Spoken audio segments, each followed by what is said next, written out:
Buenas tardes. Hoy vamos a hablar de algunos conceptos que están en los primeros videos de filosofía aquí y ahora. ¿Sí?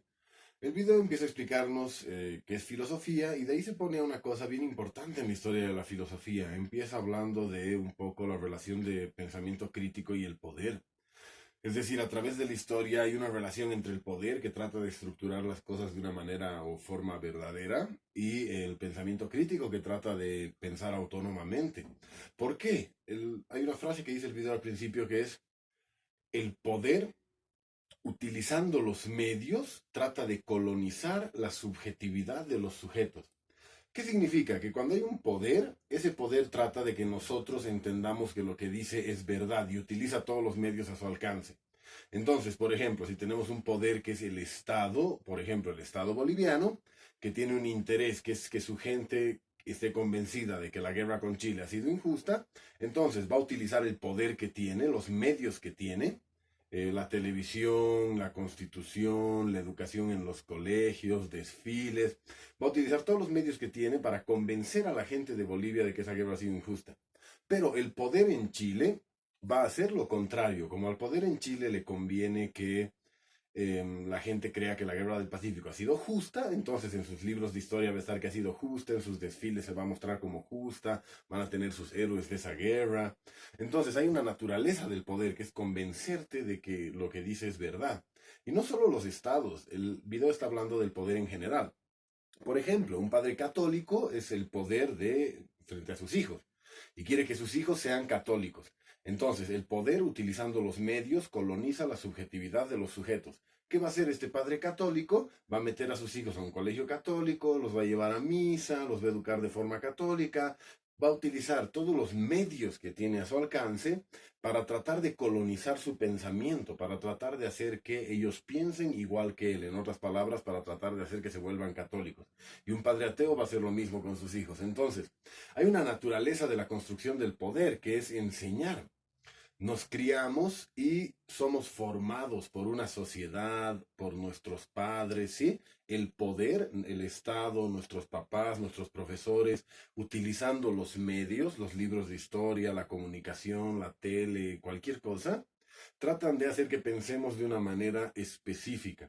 Entonces, la filosofía lucha un poco contra eso, porque la filosofía tiene esta idea del pensamiento crítico, pensar fuera de la caja, pensar por ti mismo, y a veces eso llega a enfrentarte con el poder. Por ejemplo, si vos tienes un padre católico, decirle que eres ateo puede llevar un enfrentamiento, o si tienes un Estado, ir en contra de lo que ellos piensan puede llevar un enfrentamiento. Pasa desde los primeros filósofos, por ejemplo, Sócrates, que tiene problemas con la autoridad y termina sentenciado a muerte en un juicio, ¿no? Entonces, el video nos está hablando de que el poder trata de manejarnos y trata de imponernos su verdad utilizando todos los medios. Y a veces es fácil caer en eso y decir, bueno, está bien. A veces mucha gente se va a volver como una especie de oveja. Según Heidegger va a empezar una existencia inauténtica. La vida es difícil y tomar decisiones no es fácil. Entonces algunas personas eligen dejar de pensar, porque pensar es una cosa complicada y que muchas veces entristece y hay problemas sobre los que uno piensa. Entonces mucha gente dice, ya, yo voy a dejar de pensar. Y entonces se vuelve un cristiano que hace caso a todo lo que dicen los cristianos. O se vuelve una persona comunista que hace caso a todo lo que dice su partido. O se vuelve una persona de derecha que hace caso a todo lo que dice su partido. Eso es la existencia inauténtica, dice Heidegger. Por ejemplo, si vos empiezas a hablar con una persona que escucha una radio y en esa radio dicen todo lo bueno, es una radio del MAS y dicen todo lo bueno del MAS, y esa persona siempre está de acuerdo con eso, entonces vos ya no necesitas escuchar a la persona. Te basta con escuchar la radio y ya sabes lo que va a decir. Por ejemplo, una persona sin pensamiento crítico que sigue la Iglesia Católica, vos no necesitas preguntarle qué opina del aborto, porque como la Iglesia Católica está en contra del aborto, vos sabes que esa persona también. Entonces, em, lo que se debe hacer es liberarse un poco de eso. Es decir, debemos buscar el pensamiento crítico, tenemos que apagar el televisor, dice el video. Tenemos que dejar de hacer que nuestros padres piensen por nosotros, que la iglesia piense por nosotros, ¿sí? Es lo que se conoce como poder pastoral. Yo dejo que otro decida por mí. Por ejemplo, cuando yo voy al confesionario, le digo a un cura, no sé si esto es grave o no, y dejo que él decida si es grave o no, en vez de tomar mis propias decisiones. Le entrego mi subjetividad a él. Y puede pasar lo mismo con mi familia, con un psicólogo. Entonces la filosofía dice, no, mejor pensar por nosotros mismos, mejor tener pensamiento crítico, apaga la tele, libérate de eso. Un ratito libérate de lo que te han dicho tus padres, lo que te ha dicho el Estado, los libros de historia que has leído, libérate de todo eso y empezar a pensar por ti mismo. Y puedes llegar a las mismas conclusiones, pero puedes llegar también a otras. Entonces Heidegger habla de que hay un estado de interpretado y una existencia inauténtica, que es no vivir por ti mismo, sino dejar que otros piensen todo por ti. Va a salir una ley, voy a votar como mi político me diga que vote, pero no voy a estar leyendo la ley y pensando por mí mismo, simplemente voy a hacer lo que me digan. Sí, Heidegger dice no, hay que vivir de otra forma, hay que vivir una existencia auténtica, una existencia basada en tus propios pensamientos. Bien, otro tema del que quería hablarles en los primeros videos es que el pensamiento crítico, esta manera de pensar diferente al poder, muchas veces va a llevar a la revolución. Entonces el video hace una relación entre el pensamiento crítico y la revolución, entre dejar de pensar como el poder dice y luchar contra el poder. Quiero dejar bien claro eso. ¿Qué es revolución? Primero lo digo en los términos de video. Revolución es poner a la clase más moderna en el poder. Pero ¿qué quiere decir esto? Les voy a dar el ejemplo de la Edad Media. En la Edad Media tenemos en el poder, en el centro del poder, a los nobles y a los curas. Y ellos tienen una manera de pensar. Ellos dicen, el rey gobierna porque Dios lo ha puesto ahí. Nosotros somos intermediarios de Dios, entonces nosotros te podemos decir qué dice Dios. Y ellos hacen las leyes, ellos tienen el poder. Y ese poder tiene unas ideas. Y ellos utilizan los medios para esparcir esas ideas. Y entre esas ideas está que ellos tienen que gobernar, porque Dios así lo ha decidido, ¿sí? Entonces, en la Edad Media tenemos estas personas, el noble y el clero, en el centro del poder. Un poquito afuera tenemos lo que se conoce como una incipiente clase media, son los artesanos. Sastres, herreros, panaderos, ese tipo de cosas, ¿sí? Entonces en el poder están nobles y curas, alrededor están los artesanos, y la gente más pobre en la Edad Media, la mayoría de la gente es lo que se viene a conocerse como campesinos, que están afuera, ¿sí? En la Edad Media es muy importante la tierra, porque en Europa no hay comercio.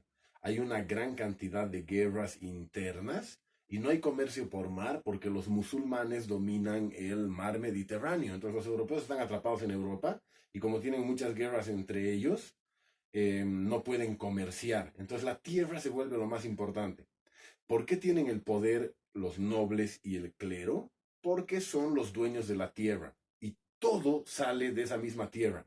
Como no hay comercio, si yo soy un rey y en mis tierras hay roble, mi mesa va a ser de roble. Y la mesa del artesano va a ser de roble.